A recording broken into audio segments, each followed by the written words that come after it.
Hello and welcome to this week's edition of Newsgram. Remember when you were a kid and somebody asked you the question, what do you want to be when you grow up? Do you remember what you answered? Was it a security guard at the bank, or product tester for a medical company, or how about underwater welding specialist? No, of course not. Unless your parents did any of those jobs, you probably didn't even know they existed. Most kids today say they want to be a police officer or a firefighter.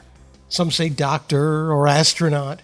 Lots of kids want to be athletes and actors, and even more want to be veterinarians because, well, they love animals. And that's where our story begins today.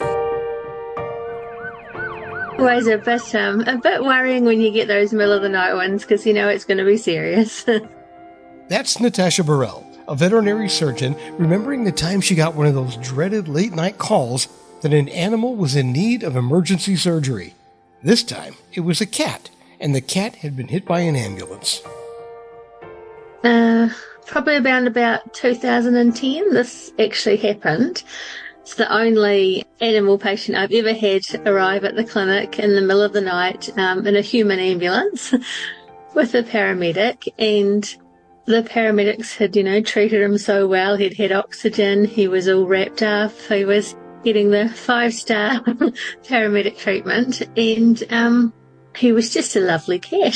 He was a real smoochy, friendly, cooperative patient, and even though we couldn't find the owner, everyone at the clinic was so committed to giving this cat another chance. I mean, he had a pretty serious injury. This story is now the subject of her book, St. John the Ambulance Cat, based on a true story. And if you're following the timeline, you might be wondering, well, why now? This happened nearly 15 years ago. I have 3 school-age children, and my youngest daughter is 8, and I was asked to give a talk to her class about being a vet last year, and part of that I decided to tell the story of the cat that we called St. John. The kids just really seemed to enjoy his story. They asked wonderful questions, and I kind of thought it would make a good book. Like, it's quite an unusual story from the point of view of what happened to the cat, and happy ending as well. So, yeah.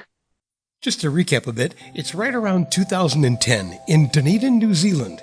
Dunedin is located way down on the South Island's southeast coast. An ambulance is being dispatched to help a person in need when it accidentally hits a cat.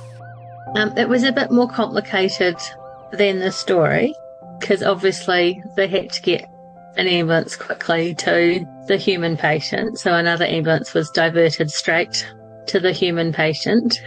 St. John actually went back to the hospital, got transferred to another ambulance and came out to the vet clinic.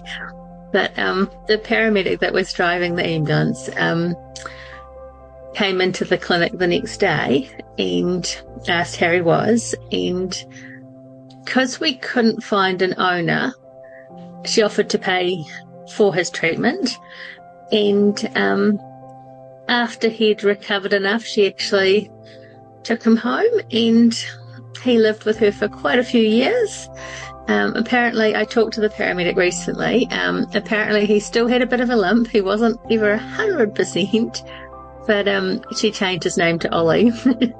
St. John was the name of the ambulance company, and while the nurses originally named him that, she worked for St. John, so she decided she was going to give it a different name. When I first came across this story, I thought it was a bit unusual to make a children's book out of a tragedy. It was very hard to write a children's book where you're actually starting by running over a cat. I can imagine. But when you see it, you'll understand. It's a true story with a happy ending. And like I said in the beginning, it's one of those professions that children find most interesting. So this is kind of a real-life example, told from a young person's perspective, of course, of what the job might entail. I just wanted it to be a simple story that they could follow along and just see what stages, goes through with the treatment for an injury. And I wanted to be realistic, but still try and aim it at a child's level of understanding. And she's done a wonderful job. There's really nothing graphic at all in the book. Plus, it gets them talking and sharing experiences of their own. When I read to my daughter's class, a lot of the kids started to tell me their own stories of their animals, if they'd been to the vet and what had been wrong with them. And I think grandparents would be the same. You know, you can relate to things that you've been through with your animals in the past. And yeah. And I don't think you could ask for more than that. A heartwarming tale based on a true story about how one day a tragedy was turned into a triumph of love, teamwork, caring, compassion, and companionship. Of course, if you're explaining it to kids, Natasha has a much better way of saying it. It's a true story. So I tell them it's about a cat's veterinary tale, basically. His treatment through coming into the vet clinic till when he found a home. And it's sort of a glimpse into what a veterinary case may be like. The book is called St. John the Ambulance Cat, based on a true story by Natasha Burrell. It's available now at Amazon.com, BarnesandNoble.com, and all the other places online where you like to shop for books. And that will do it for this edition of Newsgram from WebTalkRadio.com.